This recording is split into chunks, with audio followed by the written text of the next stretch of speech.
Good evening. I'm Bob Schwartz from the Gay Liberation Network. Welcome to our program, which tonight will deal with the subject of universal health care or single-payer health care. My guest this evening is Joanne Lingle, a public health registered nurse who is currently working with Cook County Department of Public Health.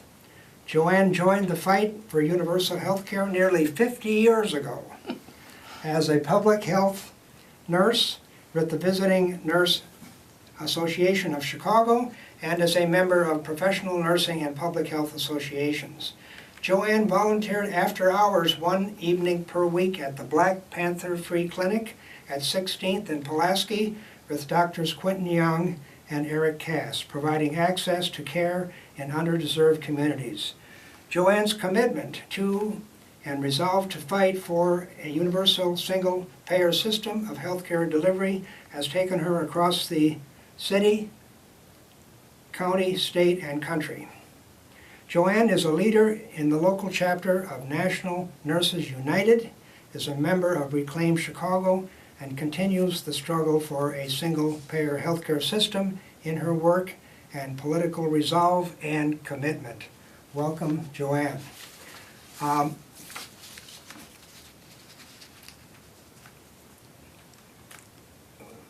One thing that I think it's important to understand about single-payer or universal health care is what universal health care is not.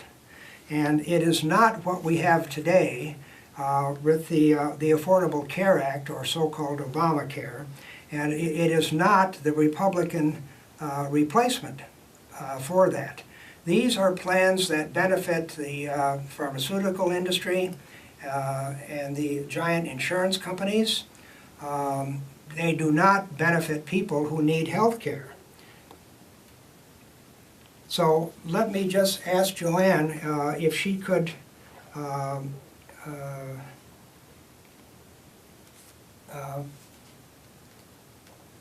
make whatever introductory comment she might care to make, and then describe for us just what single-payer health care is. Okay, first off, I would really like to thank you for the opportunity to talk about single-payer health care. And on this very day, May 12th of 2009, just 8 years ago, doctors and nurses got arrested in Washington, D.C. just for asking to talk about single-payer. And at that time, there was a congressional hearing led by Max Baucus, and they called it the Raucous Baucus Caucus because the doctors and nurses were not allowed to talk. They said, you know, single payer is off the table, not going to talk about it. So who was around the table? Oh, insurance companies, lobbyists for big corporations. And because the doctors and nurses still wanted to be heard, Max said, call the police. So they called the police, and lo and behold, about 15 of my respected colleagues got arrested, and we saw them being hauled off in paddy wagons. So today it's just a privilege to be able to be on your show and to just be able to talk about single payer. And I hope your listeners will have a better understanding of what it is and why we want it now. And just for a definition, or a simple definition of single payer, it is a health reform option, publicly funded, privately delivered health care. And you could even sometimes call it, you know, no hassles health care, for saving us money, for simplicity, simplifying the system, and also for security. So that is kind of a quick definition of single payer. Well, as I mentioned, single payer or universal health care is what we see as what is needed to correct the healthcare crisis in this country. And most other industrialized nations have some form of single-payer system or universal health care. and it can be done a lot more cheaply. I have a graph here that startled me, and I consider myself to be fairly well informed on this. And anyway, the per capita expense for healthcare in the United States is about $8,700. That's per person per capita. And it is much less than that in other countries. The industrial world average, that would be France, Germany, the United Kingdom, is about half that, or less than half that, at $3,484. So we're not getting much bang for the buck here. We're paying a lot of money and we're not getting very good service, or at least millions of people in the United States are not getting a very good bang for the buck. And it should be noted that under Obamacare, and Obama liked to use the term universal health care, but that was not correct. It was not universal because his plan, although it did cover more people with taxpayer subsidies, it did not cover everybody. There were still several million people who were not covered.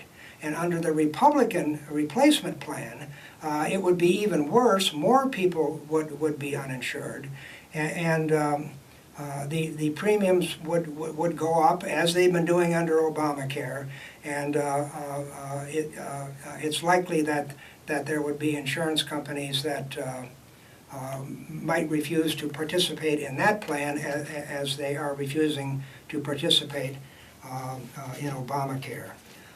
Joanne, could you just comment a little bit more about, your experience as a nurse for nearly 50 years on why you think it's important to have a better healthcare delivery system than what we have now? Well, first of all, having started in working in healthcare in Chicago in the 1960s, I realized that the cost of healthcare has it's like a runaway train. It has just escalated, sometimes double digit, and it has far, far exceeded the growth of the gross national product. I'm no economist, but it really doesn't take a PhD to figure out that, we really have a crisis in this country with healthcare costs just out of control. And so, we, as you mentioned, we pay double for actually worse care. And when we compare ourselves with the other industrialized nations, we have the unfortunate distinction of having higher maternal mortality, our mothers are dying, higher infant mortality, our babies are dying, and those of us who are older are dying earlier, maybe an average of 3 years earlier than in these other countries. So there's something wrong with that picture, and we have to fix, that's a bad report card. We have to fix our report card, and my fix for it is single payer. Okay, before we continue our discussion, we have some items we'd like to run, activities that are going on that we'd like to bring to your attention. The first is the Welcome Home house party for whistleblower Chelsea Manning, which will be held on next Wednesday, May 17th, from 6 to 10 p.m. at 4745 North Beacon Street. Chelsea Manning has been unjustly imprisoned for 8 years, I believe, and she was prosecuted by the Obama administration, and then apparently Obama felt, after a lot of pressure was applied, that she had spent enough time in prison, and he pardoned her shortly before leaving office. So she is getting out of prison very soon, and on Wednesday, May 17th in Chicago, there will be this Welcome Home party. Similar events are taking place taking place in cities across the United States and Europe. Joanne, do you want to comment about Physicians for a National Health Program? Well, Physicians for a National Health Program was initiated by Dr. Quentin Young, and it is just a go-to resource for very, very well-researched and professional articles and commentary on anything related to healthcare reform or national health care. So I go there all the time. And Healthcare Now is an organization that is also working across the nation trying to promote universal health care or single-payer health care. And that is another excellent resource. Labor for Single Payer is an organization, a coalition of various different labor unions. Every time labor unions go to the bargaining table, what's on the table? Healthcare. Every single time. So they're always, my union is in negotiations right now, and guess what? Healthcare is on the table. So, it's of concern to everyone, but the reason that unions, of course, are concerned about it is because it's part of the package deal. I'd like to point out that that a principal reason that there is universal health care across Western Europe is the strong labor movement in places like Germany, France, and the United Kingdom. A case could be made that they would not have universal health care there if it were not for organized labor. And organized labor here, as Joanne has pointed out, is behind this single-payer or universal health care movement in the United States, and that's as it should be.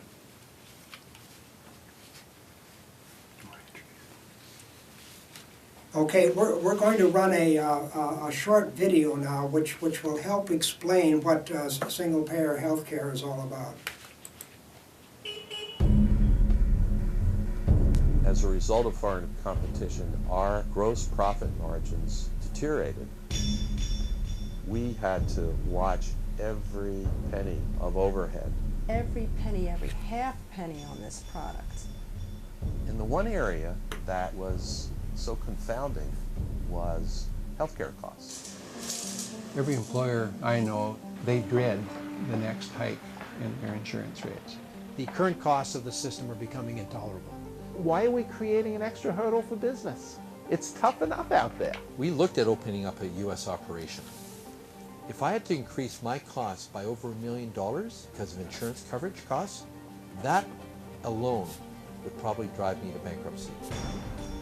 Why are we making it harder for people to provide goods and services to the American public while employing people and providing tax revenues? Healthcare costs are going up 2 to 2.5% above the projected gross domestic product. So it is running away from us.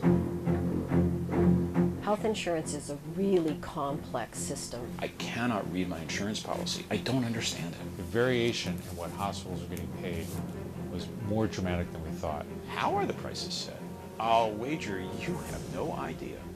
Nobody really knows what it costs and what healthcare systems have learned is that they can charge whatever they want. You see, there's no accountability. The buck doesn't stop anywhere. Our current broken healthcare system is the most rationed healthcare system in the world. That's why 1/3 of Americans don't get the healthcare they need.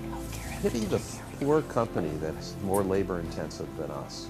They are going to suffer dramatically.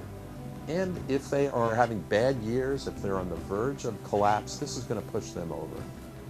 We are undermining our capacity to function, let alone compete as a society, because of the rising costs of healthcare.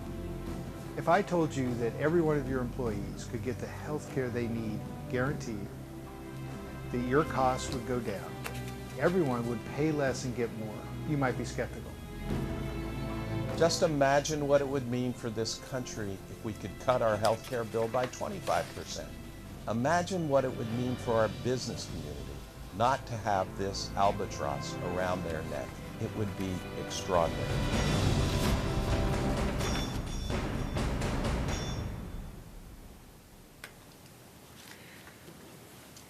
Okay. People who are interested in looking at the entire video, which is longer than the short segment that we showed, could go to Fix-It, the healthcare at the tipping point. So you can Google that, Fix-It, healthcare at the tipping point. The interesting thing that I heard in this video is that universal health care in the United States would actually be good for business. Maybe not for the insurance companies, but for other businesses. They wouldn't have to provide health care for their employees. It would be provided for their employees along with every other citizen, every other person in the United States. So that would be a cost of doing business that would no longer be borne by the individual entrepreneur. And even for municipalities and school districts and other public employees, it would be a big benefit to the local governments, providing a tax break. Because health insurance would not be so expensive. It would be less expensive. Yeah, the industry that benefits from the present system, well, there are several, but the main one is the insurance industry. In other countries, they have insurance companies, but they insure things like automobiles, people's lives, property. That's the way insurance companies operated here in the United States before they started digging gold in healthcare. And that's the way they could continue to make money, but they're not going to give it up without a fight. They have well-paid lobbyists. They have members of the House and Senate from both parties in their back pockets. In a for-profit healthcare system, insurers strongly oppose providing affordable care to sick Americans. I mean, there's no profit in that. In a privatized healthcare system, corporations treat the sick as a threat to profits. So the main thing is not providing health care. The main thing is providing profit for the shareholders of the insurance company. So the task seems pretty clear that we need a change. Now this is a call-in show, and we do have a few minutes remaining. So if you have the urge to call, please do so, and do it quickly, because we have about 10 minutes left in the program.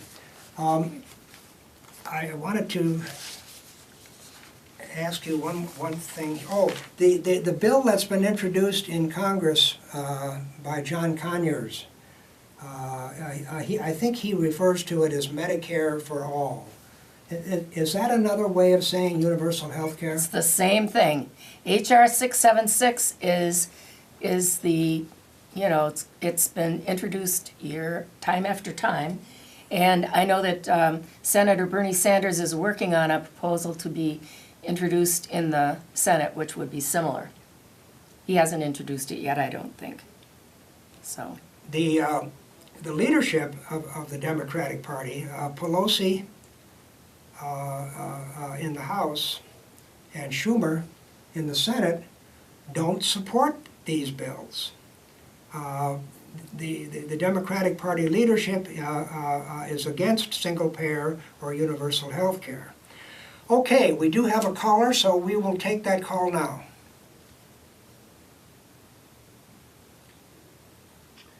Hello. In Illinois, the largest insurer for personal health plans is a not-for-profit company, Blue Cross Blue Shield. How does that relate to the personal care, the universal care program that you promote? You want to field that? Since there's no profit. All right, thank you, caller. Well, I am actually not aware of that. I think that Blue Cross and Blue Shield is another company that is making profit. Yeah, a company can call itself not-for-profit, But that doesn't mean that it's not making profit for stakeholders in the company. And one company cannot provide the kind of universal care that's required. Now, the state of California, I understand, is moving to adopt a single-payer system. And I'm just wondering if that could work in one state. Again, I think what's needed is a national program. Do you have any? Well, I agree with that, and I personally have Blue Cross Blue Shield healthcare coverage, and I have pretty high premiums, and I have copays and deductibles, so I consider it, well, just kind of another one of those insurance companies making profits. Yep. Well, on the issue of state by state, I think that's the only way we can go. We're never going to get some agreement nationally, it seems. We can't get anything done nationally. So that's why I think most people who are supporting single payer are trying to go state by state.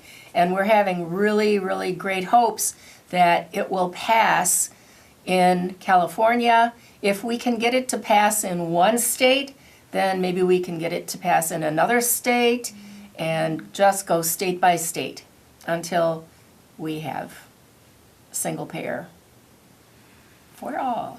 Yeah, for everyone. Yeah, I have my doubts that's the way to go about it. But I guess if California passes it and it works there, then I'll say I'm wrong. It wouldn't be the first time.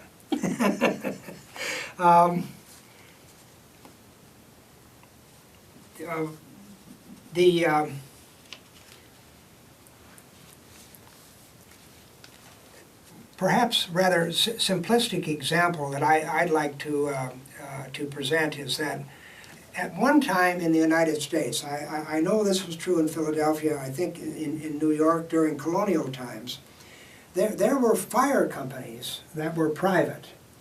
You had an emblem on the outside of your building that identified the company that would be called to your property in the event of a fire. So that was privatized firefighting.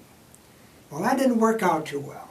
So now we have fire suppression, if you will, as a right for every person in the United States. You have a fire, the fire department comes out.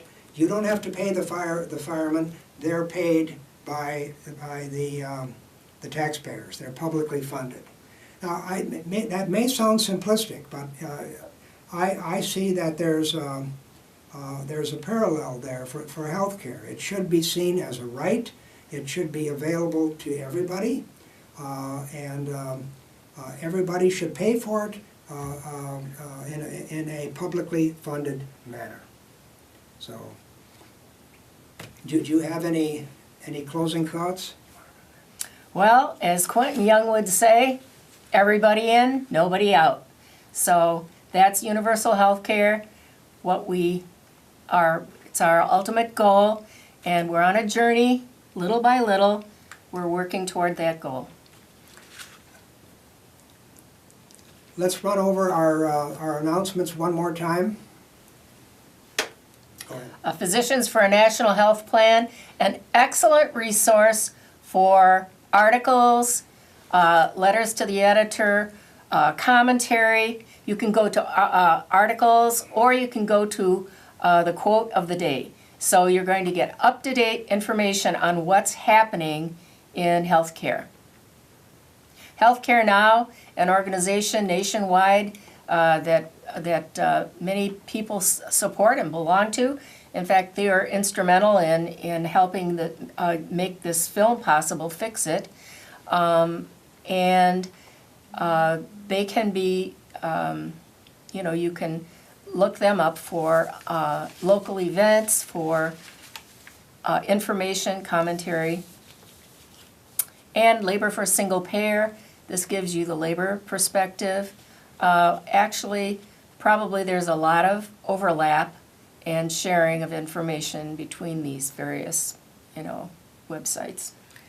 And if you want to look at the entire video, part of which we saw, put in your browser, Fix-It, Healthcare at the Tipping Point.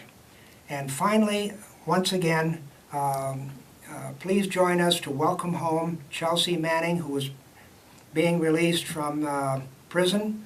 The event is at 4745 North Beacon Street on Wednesday, May 17th, 6 to 10 p.m.